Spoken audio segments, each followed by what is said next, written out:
दोस्तों, भारतीय टीम के तेज गेंदबाज मोहम्मद शमी जो अक्सर ही अपनी पर्सनल लाइफ को लेकर सुर्खियों में रहते हैं या यूं कहे तो ट्रेंड में रहते हैं, एक बार फिर से वो ट्रेंड में आ गए।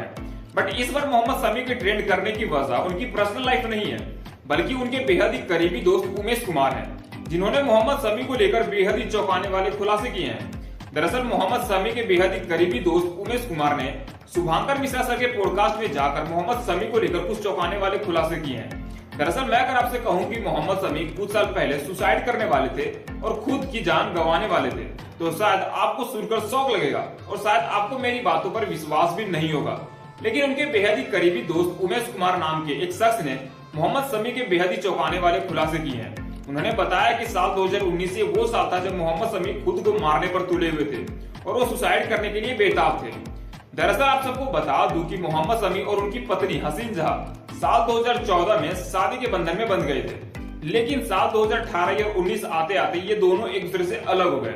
जिसके बाद मोहम्मद शमी की पत्नी हसीन जहां ने मोहम्मद शमी पर कई सारे एलिगेशन लगा दिए, जिसमें यौन उत्पीड़न, मैच फिक्सिंग और तो और डोरी सिस्टम का भी केस उन पर ठोक दिया। हालांकि कुछ सालों के बाद ये सारे के सारे एलिगेशन हट गए थे। उसके बाद मोहम्मद शमी को क्लीन चिट मिल गई थी इन सभी एलिगेशन में। लेकिन मोहम्मद शमी साल 2019 में जब उन पर मैच फिक्सिंग का आरोप लगाया गया, तब वो इतने डिप्रेशन में चले गए थे कि वो खुद को मारने पर तुल गए थे। मतलब मोहम्मद शमी के जो बेहद ही करीबी दोस्त है उमेश कुमार नाम के शख्स, उन्होंने पॉडकास्ट के जरिए बताया कि हसीन जहां के द्वारा लगाए गए सभी एलिगेशन को वो खुशी खुशी झेल लिए थे,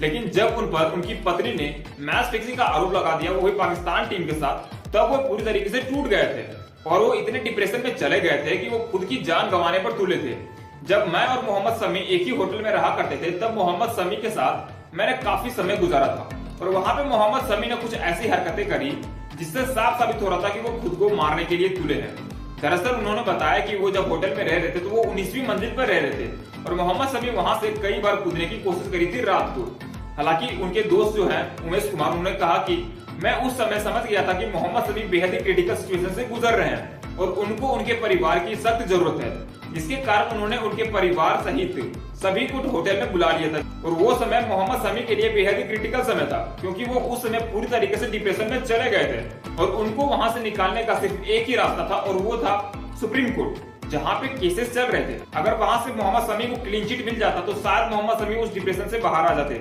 और हुआ भी कुछ ऐसा ही। जब तक क्लीन चिट सुप्रीम कोर्ट के द्वारा नहीं दिया गया था, तब तक मोहम्मद शमी पूरी तरीके से डिप्रेशन में ही नजर आए और वो कई बार ऐसी हरकतें करी जहां पे वो अपनी जान गंवाने को तुल गए थे। लेकिन आखिरकार सुप्रीम कोर्ट ने मोहम्मद शमी को क्लीन चिट दे दिया, जिसके बाद मोहम्मद शमी की हालत में बेहद ही सुधार हमें देखने को मिली। क्योंकि इसके बाद जब मोहम्मद शमी से उमेश कुमार ने बात करी, तब उन्होंने बताया कि हसीन जहां के द्वारा लगाए गए सभी एलिगेशन से मुझे कुछ भी फर्क नहीं पड़ा और मुझे उन एलिगेशन से कोई लेना देना भी नहीं था। हालांकि जब उन्होंने मैच फिक्सिंग का आरोप मेरे ऊपर लगाया, तो मेरे लिए यह सबसे बड़ी लाछन थी, जिसकी वजह से मैं इतने डिप्रेशन में चला गया था कि मुझे सूझ ही नहीं रहा था कि मुझे आगे करना क्या है। लेकिन जब सुप्रीम कोर्ट के द्वारा मुझे जब क्लीन चिट दे दिया गया, तो मैं फाइनली रिलैक्स फील करने लगा,